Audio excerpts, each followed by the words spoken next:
बिस्मिल्लाहिर्रहमानिर्रहीम, अस्सलाम वालेकुम। ट्रंप इंतजामिया का पहला दौरा है पाकिस्तान, ये बड़ी खबर है।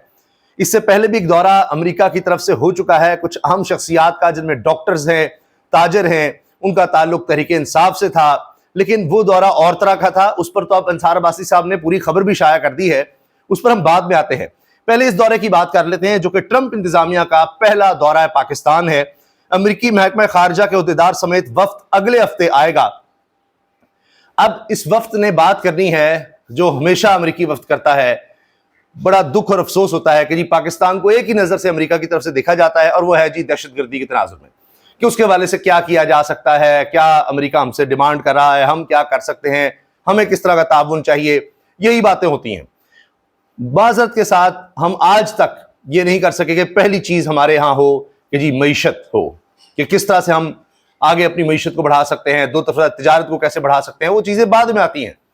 अब यह हुआ है कि अमेरिका ने टैरिफ लगा दिए। हमने तो अमेरिका पर जवाबी कोई टैरिफ लगाना नहीं है, लेकिन विन विन सिचुएशन कोई पैदा करने की कोशिश करनी है। अलबत्ता यह भी साथ कहा जा रहा है कि शायद पाकिस्तान की मादनियात में अमेरिका इन्वेस्ट करे। उससे मुराद यह है कि हमारी मादनियात में यहां पर इन्वेस्ट करें और उससे फिर अमेरिका को जिस तरह फायदा हो, और यहां से मादनियात का प्रॉफिट फिर अमेरिका ले जा सके। हर मुल्क इसी तरह करता है, अपना फायदा देखता है। यहां इन्वेस्ट करेगा तो उसने ये नहीं करना कि यहां इन्वेस्ट करके वो कर्ज नहीं दे रहा, कोई इमदाद नहीं दे रहा, वो इसलिए करेगा कि अब इसमें से फिर पैसा मुझे मिलेगा। जिस तरह से हमने पहले देखा है, सऊदी अरब कर रहा है रेकोडिक में, कोई और मुल्क कर रहा है, उसकी कंपनी कर रही है तो अपना फायदा देख रही है। तो लॉन्ग टर्म में हमें उस तरह की इन्वेस्टमेंट भी चाहिए जो पाकिस्तान को ही ज्यादा फायदा दे रही हो। जब आपका मुल्क कमजोर होता है तो फिर आपको इस तरह की इन्वेस्टमेंट की भी उस वक्त जरूरत तो पड़ रही होती है। अच्छा, अब ये एक तो दौरा होने जा रहा है, बड़ा अहम दौरा है, और चूंकि इसमें महकमा खारजा का भी लोग हैं, उसमें मैंने आपको बता दिया कि तमाम बातें उसमें होंगी। और जाहिर है पाकिस्तान की जो मौजूदा सूरत हाल है, देखना होगा कि वहां पर इस वक्त जो बिल आ चुका है उस पर वोटिंग होनी है, उसके हवाले से क्या बात होती है। फिर साथ ही ये कि ये तो करारदाद आ चुकी है कि पाकिस्तान में इलेक्शन रिग्ड थे, तो अब अमेरिकी महकमा खारजा में क्या कहीं बिहाइंड द सीन कुछ इस बारे में बात होती है, ये भी कहीं ना कहीं फिर बात आ जाएगी, दब तो नहीं सकती। मगर ये तो एक सरकारी तरह का दौरा है। एक गैर सरकारी दौरा जो हो चुका है उसका इंपैक्ट हमें नजर आ रहा है अब। और उस पर आने से पहले मैं बता दूं कि अमेरिका समेत मुख्तलिफ ममालिक में, जिनमें यूरोपियन ममालिक हैं, ट्रंप और इलॉन मस्क दोनों के खिलाफ मुजाहरे हो रहे हैं, और हजारों लोग इसमें शिरकत कर रहे हैं, और बहुत बड़ी तादाद में मुख्तलिफ शहरों में, मुख्तलिफ स्टेट्स में मुजाहरे होते चले जा रहे हैं। इसमें एक तो ट्रंप ने जो पाबंदियां लगाई हैं इमिग्रेशन के हवाले से, कि यहां से लोगों को निकाला जा रहा है, फिर इमिग्रेशन को सख्त किया जा रहा है, बाहर से लोग आ नहीं सकते, यहां पर जो हैं उनको निकाला जाएगा, इस तरह की पाबंदियां। फिर जो टैक्सेस बढ़ाए गए हैं दीगर ममालिक पर, उसकी वजह से ज़ाहिर मसनूआत पर असर पड़ेगा। फिर जो सरकारी महकमों में कटौतियां की जा रही हैं, लोगों को फारिग किया जा रहा है, रोजगार मुलाजमतें कम की जा रही है सरकारी सतह पर, कि जी अपने गवर्नमेंट का साइज और छोटा करना है, उस पर भी एहतजाज है। इसके साथ साथ सेहत और तालीम का बजट, जो सरकारी बजट है रियासतों को दिया जाता था, उसको कम किया गया, उसके खिलाफ भी एहतजाज हो रहा है। और ये पूरी दुनिया में इस तरह के एहतजाज शुरू हो गए, अमेरिका में तो हैं ही हो रहे हैं उनकी स्टेट्स में। ये देखिए, इमरान खान की रिलीफ अमेरिका में मुकीम पाकिस्तानी, और इसमें जनाब डॉक्टर्स भी हैं, ताजिर भी हैं, पीटीआई की बैक चैनल कोशिशों में शामिल हो गए। ये अंसार अब्बासी साहब की खबर है, और ये हम आपको पहले ही दे चुके हैं खबर। इसमें डिटेल आप जानते हैं कि एक आला तरीन सरकारी ओहदेदार से कुछ अमरीकियों ने मुलाकात की है, वो पाकिस्तानी निजात अमरीकी हैं। और अंसार अब्बासी साहब की खबर में ये बताया जा रहा है कि ये मामला तभी आगे बेहतर तरीके से बढ़ सकते हैं, वैसे मेरी नज़र में तो आगे बढ़ चुके हैं। वही बात जो हम बार बार सुन चुके हैं कि जी इमरान खान थोड़ी सी खामोशी इख्तियार करें, थोड़ा सा हाथ हल्का रखें, सोशल मीडिया, डिजिटल मीडिया पर आला क़यादत पर, फौज की आला क़यादत पर तनकीद बंद कर दें, और अपना मौक़िफ़ जो है थोड़ा सा मध्यम करें। इस तरह की बातें हैं। जब तक ये नहीं होगा फिर बेहतरी नहीं आ सकती। यही बात हम पहले कई दफ़ा सुन चुके हैं। अब पहले 9 मई की माफ़ी भी थी, दीगर शराइत भी थी, लेकिन अब लगता यह है कि सिर्फ और सिर्फ इस बात पर आ गई है कि जो बाहर बैठे लोग हैं, तहरीक इंसाफ के लोग हैं, वो थोड़ा सा अपने आप को टोन डाउन करें। यहाँ तो अगर कोई ज़्यादा तनकीद करता है तो उस पर तो फिर आप देखते हैं कि एक्शन लिया जाता है, गिरफ्तारियां होती हैं, पीक एक्ट लगता है। लेकिन बाहर ममालिक में जो बैठे हैं उनके साथ ये हो नहीं पाता, तो वहां से तनकीद होती है, बातें होती हैं, तो लिहाजा ये काम करना होगा। अब इसके साथ साथ तहरीक इंसाफ अब फिर उस मोड में आ रही है, एहतजाजी मोड में। नया रास्ता उन्होंने निकाला है। जिस तरह हमने पहले देखा था कि इनको 8 फरवरी 2024 के इलेक्शंस में किसी तरह की कैंपेन ही नहीं करने दी गई, उन्होंने इसी स्ट्रेंथ पर खेला, सोशल और डिजिटल मीडिया का इस्तेमाल किया और कमाल कर दिया। एक इनकलाब किसी कैफियत थी, जिस तरह लोग निकले, ढूंढा उन्होंने, इंतखाबी निशान बल्ला था नहीं, एक एक शख्स का ढूंढना, ये देखना कि कहां पर पोलिंग स्टेशन बना हुआ है, वहां जाना, तो ये उसमें सोशल डिजिटल मीडिया का बड़ा किरदार था तहरीक इंसाफ का। अब जनाब हमने देखा कि उन्होंने डिजिटल जलसे शुरू कर दिए थे जब उनको जलसे की इजाजत नहीं मिली। अब चूंकि मीनार पाकिस्तान पर जलसे की इजाजत नहीं मिली, तो 10 अप्रैल को अब पीटीआई ने पूरे पंजाब में एहतजाजी रैलियां निकालने का कह दिया है। और एक दफा आलिया हमजा फिर हमें नजर आ रही हैं पंजाब में चीफ कोऑर्डिनेशन कर रहे हैं, चीफ कोऑर्डिनेटर हैं, और उन्हें कमाल कर दिया है कि 10 अप्रैल को अब यूनियन काउंसिल सतह पर, हर सतह पर लोग निकलेंगे, अपना एहतजाज रिकॉर्ड कराएंगे इमरान खान की रिहाई के लिए, मुल्क में आइन और कानून की बालादस्ती के लिए। अब फिर लोग निकलेंगे, तो वो कोई बंद गली में जब जाते हैं तो ये नहीं समझ लेते कि रास्ते सारे बंद हो गए हैं और मायूस हो जाएं, वो अपना रास्ता निकालते हैं। इसके अलावा खैबर पख्तूनख्वा में तो और तरह की तैयारियां हो रही हैं, वहां तो फिर वही लॉन्ग मार्च की तरफ एक मोमेंटम बनाने की बात हो रही है। अभी तो इसकी कोई बात इसलिए नहीं हो रही कि मुज़ाकरात काफी नजर आ रहे हैं कि जोरदार किस्म के हो रहे हैं, और हो रहे हैं। बैक चैनल पर ये जो हुआ है ना, बड़ा इफेक्टिव काम हुआ अमेरिका से। उसमें मैं आपको बता चुका हूं कि बिल जो अमेरिका में आ रहा है कि जी सरकारी बड़े ओहदेदारों पर पाबंदी लगने का, पाकिस्तान में जमहूरियत की बहाली का, और इसके साथ साथ इमरान खान की रिहाई का, जो कि पास हो जाता है ये बिल, तो फिर वो बाइंडिंग होगा, हुकूमत उसके लिए काम करेगी। और अब जो अमरीकी वफ्द आ रहा है कि जाहिर है कि इसमें भी वो चीज़ देखी तो जा रही है कि जो बिल आया तो यही महकमा खारजा होगा जो कहेगा हम कुछ नहीं कर सकते, अमेरिका में बिल पास हो गया, एक तरह से कानून की हैसियत है, हमें इस पर करना है। खैर, तो अब आप ये देखें कि खैबर पख्तूनख्वा और पेशावर, वो तो तैयारी है, वो तो चंद दिन में उस तरफ चले जाएंगे, लेकिन वहाँ भी कन्वेंशंस की बात है, वहाँ भी अभी मीटिंग्स की बात है और कुछ जलसों की बात वहाँ पर हो रही है। लेकिन ये पंजाब में 10 अप्रैल से रैलियों का आगाज़ हो रहा है और ये 10 अप्रैल को रैलियाँ निकाली जाएंगी। ना दें जी इजाज़त आप जलसे की। इमरान खान ने वाज़ेह कहा कि अगर इदारों से बातचीत मईशत, दिफा या पाकिस्तान के मुस्तकबिल के हवाले से है तो हम बातचीत के बिल्कुल खिलाफ नहीं हैं, और जब वो बात होती है तो दूसरी बातें भी निकल ही आती हैं। सेक्रेटरी ताज शेख वकास अकरम, मैंने आपको पहले बता दिया कि जो मुज़ाकरात हैं वो बड़े ज़ोरदार किस्म के हो रहे हैं। जहां तक बात है एहतजाज की, तो वो भी पीछे नहीं है।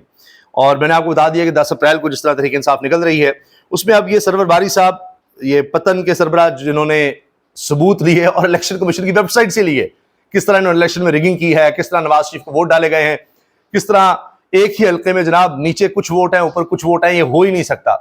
ऐसा ऐसा काम जो साइंटिफिकली मैथमेटिकली पॉसिबल ही नहीं है, हो ही नहीं सकता, वो हो चुके हैं। वैसे ही इन्होंने धांधलियां की हैं, उस एक को सिफर कर दो, सिफर को 8 कर दो, बड़ा कुछ किया गया। तो ये साहब हैं जो वो चीज़ें सामने लाए थे, ऑडिट इन्होंने किया था सारा, और उसकी बड़ी गूंज रही।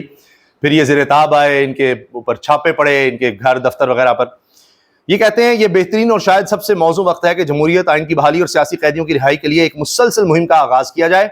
इससे पार्टियों के दरमियान तनाज़ात कम होंगे और तहरीक इंसाफ के अंदर धड़ेबंदी कमज़ोर पड़ेगी। ले जी, सरवर बारी साहब ने यह बात कही है। अच्छा, मुत्तहिदा अरब अमारात के बाद सऊदी अरब की जानिब से भी वीज़ा पर पाबंदियां हैं। कहा यह जा रहा है कि जी ये पाबंदियां हज के हवाले से ही हैं। अच्छा, ये बड़ी दिलचस्प खबर, बाकी खबरों की तफसील में चले गए, ये बड़ी अहम खबर है, इसको आपने मिस नहीं करना, कि पीपल्स पार्टी और नून लीग में लड़ाई शिद्दत इख्तियार करती चली जा रही है। और ये भी मैं आपसे अर्ज कर दूं कि ये अब लड़ाई इतनी आसानी से थमेगी नहीं। जरदारी साहब भी बीमार हो चुके हैं और ये मामला शुरू हुआ है नहरों पर। किनाल पर सदर जरदारी की दस्तावेजी मंजूरी मौजूद, नून लीग ने कहा है कि जी वो तो दस्तावेज मौजूद हैं, मिनट्स मौजूद हैं, जरदारी साहब ने इसकी मंजूरी दी थी नहरों की। आइन में कहाँ है सदर ऐसा मनसूबा मंजूर करेंगे पीपल्स पार्टी? वो शर्जील मेमन मैदान में आगे कहते हैं ये तो हो ही नहीं सकता। तो अब ये दोनों की लड़ाई बड़ी चल रही है।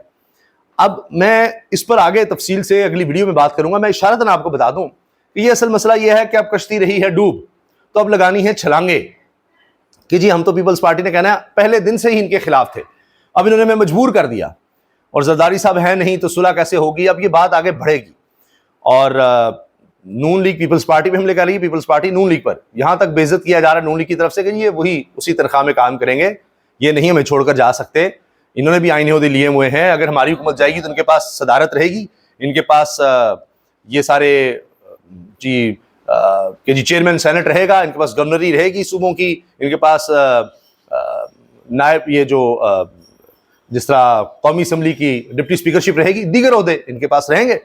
तो बाकायदा वो हुकूमत में, और ये बात हनीफ अब्बासी ने टेलीविजन पर कही है, वो भी मैं आपको सुनवा दूंगा। खैर, ये खबर पूरी सुनिए कि मुस्लिम लीग नून ने दावा किया है कि चोलिस्तान कैनाल्स के मंसूबे पर सिंध में सिर्फ सियासत हो रही है। मंसूबे की सदर से दस्तावेजी मंजूरी मौजूद है, इस पर इनके दस्तखत हैं। वज़ीर इत्तलात पंजाब अज़मा बुखारी ने लाहौर में प्रेस कॉन्फ्रेंस करते हुए कहा कि बिलावल की बातों का जवाब नहीं देना चाहती। कैनाल मंसूबे का हल जलसों या मीडिया पर बयानबाजी से नहीं निकल सकता। इन्होंने कहा कि हमारी कोई लड़ाई नहीं, लेकिन वो गोलाबारी करते रहते हैं। दूसरी जानिब वज़ीर इत्तलात सिंध शर्जील मेमन ने कैनाल्स की मंजूरी से मुतालिक मीटिंग्स के मिनट्स को मनगढ़ंत करार देते हुए कहा, मिनट्स में अप्रूवल का लफ्ज कहीं नहीं है। इन्होंने उज़मा बुखारी को मुखातिब करते हुए कहा कि आपके बयान पर अफसोस हुआ, क्या आपको आइन पढ़ना नहीं आता? आपका कोई विफाक से मसला है तो घर पर हल करें। आइन में कहां लिखा है कि सदर मंजूरी देंगे? पीपल्स पार्टी कैनाल्स के मसले पर सियासत नहीं कर रही। हुकूमत पंजाब का एजेंडा पीपल्स पार्टी और विफाक के दरमियान तसादुम पैदा करना है, लेकिन पीपल्स पार्टी मैच्योर सियासत कर रही है और अवामी मफादात की हिफाजत करेगी। शर्जील मेमन ने हुकूमत पंजाब पर तनकीद करते हुए कहा कि सूबाई हुकूमत ये वाज़ेह नहीं कर सकी कि कैनाल्स के लिए पानी कहां से लाया जाएगा। 18 अप्रैल को हैदराबाद में कैनाल्स और दहशतगर्दी के खिलाफ एक तारीखी जलसा मुनक्किद किया जाएगा, जिसमें अवामी हिमायत को इकट्ठा किया जाएगा। मुसलसल आप देखिए, पीपल्स पार्टी को इस वक्त सिंध में चैलेंज मिल रहा है मुख्तलिफ इलाकाई जमातों के साथ साथ। आप देखिए, जुल्फ़िकार अली भुट्टो जूनियर, जुल्फ़िकार अली भुट्टो के पोते और मुर्तज़ा भुट्टो के बेटे वो मैदान में आ चुके हैं। इस तरह की शख्सियात हैं, तो उनको लग रहा है कि वो ये तो हमें टफ टाइम देंगे, हम तो फारिग हो जाएंगे। हम जो कई दफा सिंध कार्ड इस्तेमाल कर लेते हैं जहां पर हम बिल्कुल दीवार से लगे होते हैं, तो हमारा क्या बनेगा? तो इन्होंने भी अब जल्द से शुरू कर दिए हैं। जबकि मिनट्स में सारा कुछ डिस्कस हुआ, उस वक्त कह देते जी, सवाल ही पैदा नहीं होता, जरदारी साहब कह देते कि जी ओवर माई डेड बॉडी, हो ही नहीं सकता, लेकिन वो नहीं हुआ। अब इस पर पंजाब और सिंध में हुकूमतों में ठन चुकी है। तो पीपल्स पार्टी आप कहती है जी हम तो जलसे करेंगे, 18 अप्रैल को निकलेंगे, बड़ा जलसा होगा, वो होगा, ये होगा। तो सरकार उनके पास है, उसके जरिए बड़ा जलसा कर भी सकते हैं।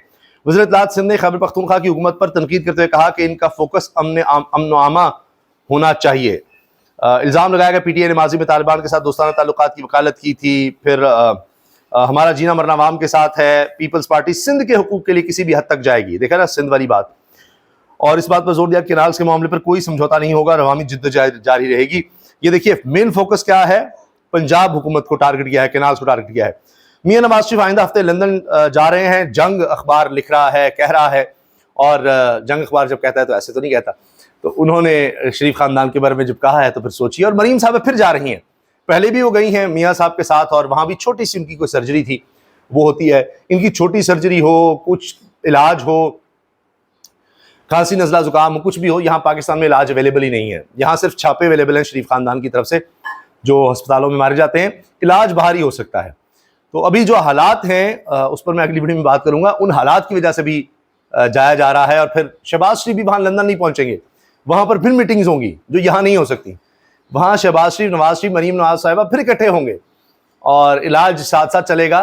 और या हुकूमत का भी इलाज कुछ करना है, क्योंकि हुकूमत अगले दिनों में जो नजर आ रहा है वो मैं अगली वीडियो में आपको तफसील से बताऊंगा, क्योंकि वीडियो बहुत तवील हो गई, कि हुकूमत लाइलाज हो चुकी है। तो अब उसका क्या करना है? वहां भी मीटिंग लंदन में होगी, तो मियां साहब वहां पर जा रहे हैं। अच्छा जी, हनीफ अब्बासी साहब कहते हैं पीपल्स पार्टी इसी तनख्वाह पर काम करेगी। अगर मुस्लिम लीग नून की हुकूमत ना रही तो पीपल्स पार्टी भी नहीं रहेगी। सिंध हुकूमत और आईनी ओहदों से भी हाथ धोना पड़ेगा। हनीफ अब्बासी की पीपल्स पार्टी को सख्त वार्निंग।